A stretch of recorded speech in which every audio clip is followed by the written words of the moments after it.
Hello, everybody. I hope you can hear me correctly. My name is Elad, and I'm from Cato Networks. I've been in the cybersecurity field for about 15 years. I started as an officer in the tech unit of the Israeli Intelligence Corps. Then later I joined the Trusteer and managed different type of malware research teams. And today in Cato Networks, I'm heading the security research. My name is Avidan. I'm a security researcher in Cato Networks. Actually, I know a lot both from the Israeli Defense Forces and also from Trusteer, where I worked as a security researcher in several research teams and even managed one of them. Today in Cato Networks, I'm focused on network security research. So today in Cato Networks, we'll look at the malware issue from the network angle, and we'll show you how. When we look at the cyber kill chain, the way organizations handle malware threats divides into two major parts. We have the infection phase and the post-infection phase. We all know that in any organization, no matter how good security controls are, eventually, in some point of time, they get infected by malware. That happens since infection vectors change rapidly. Every day, we witness new types of social engineering scams, as well as zero-day exploits, and the combination of both. And eventually, we can't expect that all preventative security controls will be able to detect and to block any types of infection attempts or a new attack vector. In addition to that, the delivery phase, the malware delivery phase, is a singular event, and naturally, events that happens only one time are more difficult to detect as we have less chances to catch them. So, on our approach, we focused on the post-infection phase, where malware is already installed in the machine, is communicating as intact. This malware CNC communication is usually continuous and periodic, and since we have multiple opportunities to detect it, we consider this as the malware weakest link. Historically, traditional solutions are designed to be in the front of the perimeter of the organization and to prevent threats in real time. The problem is that they look and they rely only on a subset of available data in a single point of time. And even when used with SIEM or any other event correlation system, so we've got many different types of point solutions that sometimes they are totally detached from each other. Each one of them produced lots of alerts to the SIEM, and each one of the alerts had not enough context and data, where we expect at the end of the day from the security teams to be able first to detect whether there's a live malware communication or not, and B, how to remediate this activity and what actions should be taken. If you look at a person that's trying to figure out something using binoculars, his entire field of vision is limited to its binocular specifications. It wouldn't be the case as if they look at the same thing from a greater distance using a satellite image system. But even if they did, without having all the historical data, they won't be really able to realize the full story of what they actually see. And if you look at these guys from the command center of a warship, which is kind of similar to security teams in the SOC, they see many dots coming on their radars, and they're trying to figure out and to build the full picture of what's happening on the outside. But do they have enough information in order to do that?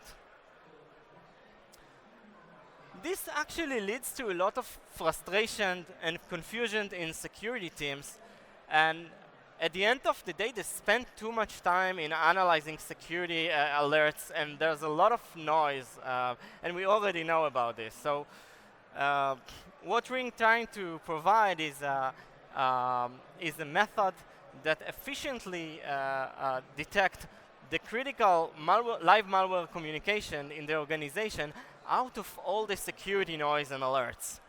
So in order to do that, we start with a richer data source than most network security solutions have. A traditional system are built as part of a single branch network. All the information they inspect is very limited to a specific location and isolated. In our approach, we use Cato Cloud. Cato Cloud is a global network with a global presence all over the world. And each customers pass all their traffic, whether it's a WAN traffic or internet traffic, through this network. And the traffic actually represents the entire profile of the enterprise. It's sourced by or destined to the cloud, data centers, mobile assets, and of course the branches and the fixed locations. In addition to that, instead of relying only on security logs that are provided by point solutions, we analyze and we use raw network data flow. So in this case, we unlimit ourselves to events that are coming from different types of point solutions. So we can actually do that since we are the network, we have a carrier level data access to so many flows.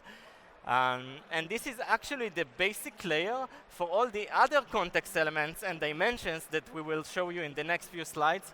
And again, if you look at this slide, what you see on the left side is simply a subset of what you can really do with a global presence and a global visibility to raw network traffic.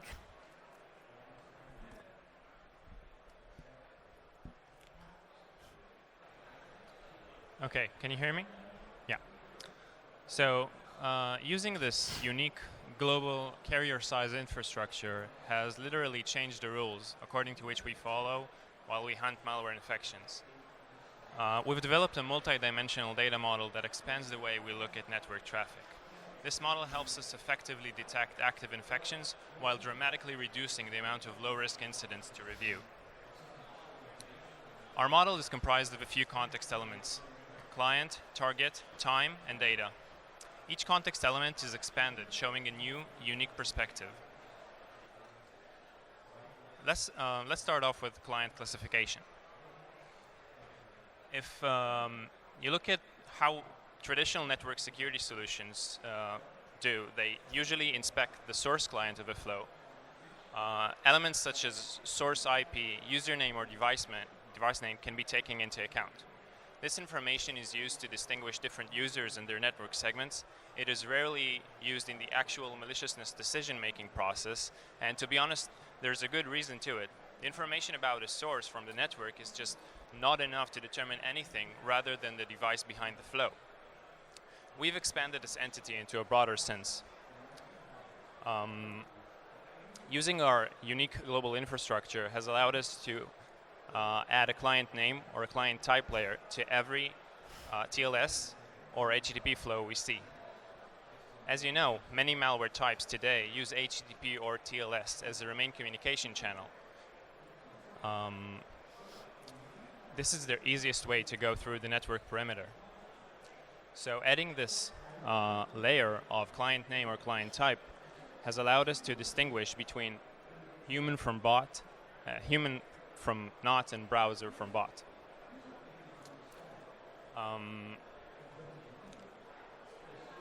If you look at TLS, for example, as you may know, different TLS libraries use different TLS attributes to set their encryption specification. If you look at a TLS client hello packet coming from Firefox, you can see that it has a unique fingerprint. The order and the content of the values Firefox uses create a unique signature for Firefox. But how can such signatures be achieved? We've created a machine learning-based classification algorithm which is fed with packets from our raw data source. It creates groups of similar values using a clustering algorithm, and each group is then identified using a calculated common value. This value, after labeling, helps us to tag any matching flow with a certain client name or type. Using this method, we were able to identify almost 200 different clients over the network, completely agentless. Clients such as Chrome, Firefox, Windows Update, Microsoft Office, and much more. Just to emphasize the importance of this data layer, looking at a suspicious network flow and knowing it is coming from a Python client has a whole different meaning than knowing it is coming from Internet Explorer. So moving on to the target. The target is a uniquely interesting entity. It is the sole identity of a network flow, and it always takes part in the maliciousness decision-making process. Traditional network security controls usually compare the target domain or IP address against a list of reputation feeds. Feeds are great, and they provide a fantastic intelligence sharing platform. But even though they can expand the workload on analysis teams, a shared host IP address can sometimes appear in a feed, and usual browsing sessions can be easily misclassified as security incidents and increase alert noise. We think that the target popularity should be taken into account. Popularity scores can be acquired from third-party sources like Alexa or SimilarWeb, but we've decided to do it in a do-it-your-own kind of model.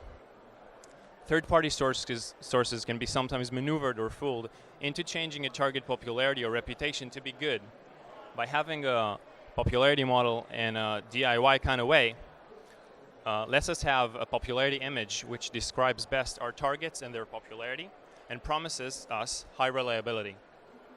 In our model, we calculate the target popularity scores according to the number of global locations times the number of clients or devices communicated with the target. We then divide the results into buckets, having the results in an expected order, 1 being the lowest popularity available and 20 being the highest.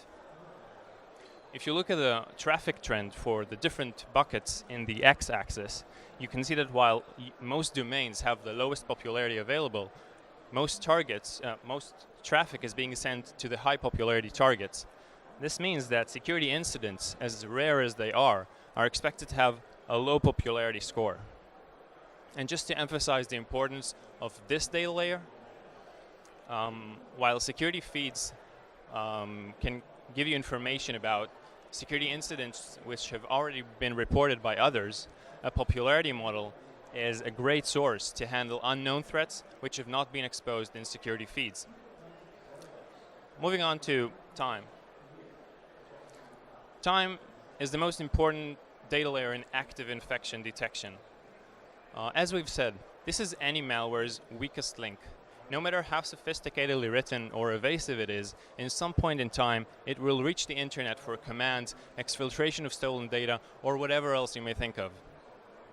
But traditional solutions don't really care for this layer. IPS, for an example, looks for a specific signature in a specific flow in a specific point in time.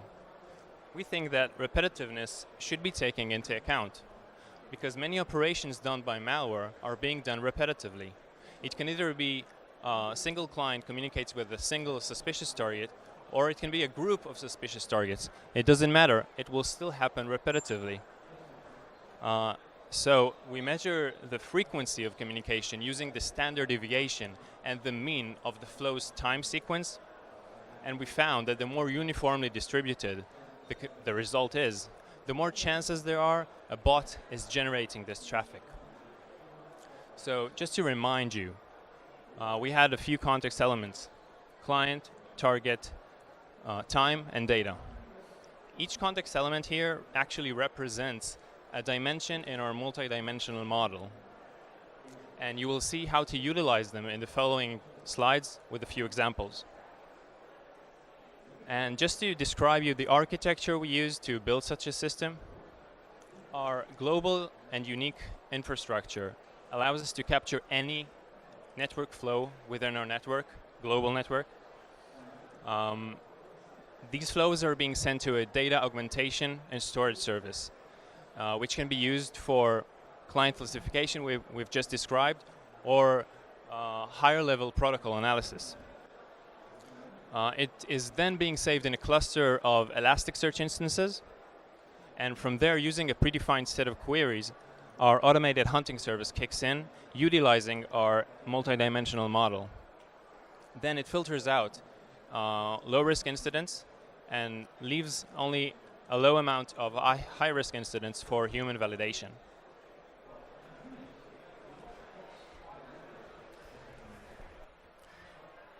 The following slide is a real example, which is taken from real customers' network. In this case, they had a web filtering rule, which actually monitors any access to an uncategorized or unknown URL. This single rule generated more than 100,000 of alerts during a period of 1 week of traffic. And if you can think about it, it's really hard for security teams to find a needle in a haystack and really understand what's the critical malware activity out of all this noise. So using the context elements, client targeting time, we've been able to reduce all this noise into one single incident with multiple events over 1 week of traffic. And as you can see, there's communication that is coming from a non-browsing client to a low popularity target in a repetitive order. This method sets a surface for an agentless detection and response. As a network provider with visibility to huge amounts of flows data, we get an unobscured visibility to the entire enterprise. And it happens without any additional installation of software or hardware to the whole system. This can let us, we can use this data to do malware forensics and to get insights about malware. And the next step is to be able to contain these threats automatically across the entire network using signatures that we can apply across the entire network that we can create. So just to wrap everything up and to summarize everything, I'd like to show you the following example, which demonstrates the whole process. We start with a single device that looks up about 150 domains which are low popular. And you can see that the majority of the DNS requests are unresolved. When we pull back the data historically, we see that this kind of behavior actually happens every 3 hours repeatedly. So, as you can see, it's probably a machine-generated action and obviously not a human behavior. Later on, when we get more deep about the data, we see that some of the domains were successfully resolved and an HTTP session has started. Now when you have the HTTP session, we've got a broader context which allows us to classify the client. This client was not seen at all by our network, and that's why we classify this as an unknown client. And in this stage, we can see that we have an unknown bot communicating repeatedly every 3 hours with a low popularity targets, and as you can see, we highly suspect it's a malware activity. And further investigation with the customer revealed that it was indeed an infection, and we managed to get into this conclusion without using any source or feed, reputation feed, or any anti-bot signature, etc. So during the last few months, we utilized and used this method on our network. We managed to find many types of malware across our network, and we found out that about 0.3% of devices that were connected through our network were actually infected and revealed by this technique. We think that utilizing all this raw data can help us build models that efficiently detect live malware communication out of all this noise and without struggling of lots of security alerts. And thank you for your time, and thank you for listening.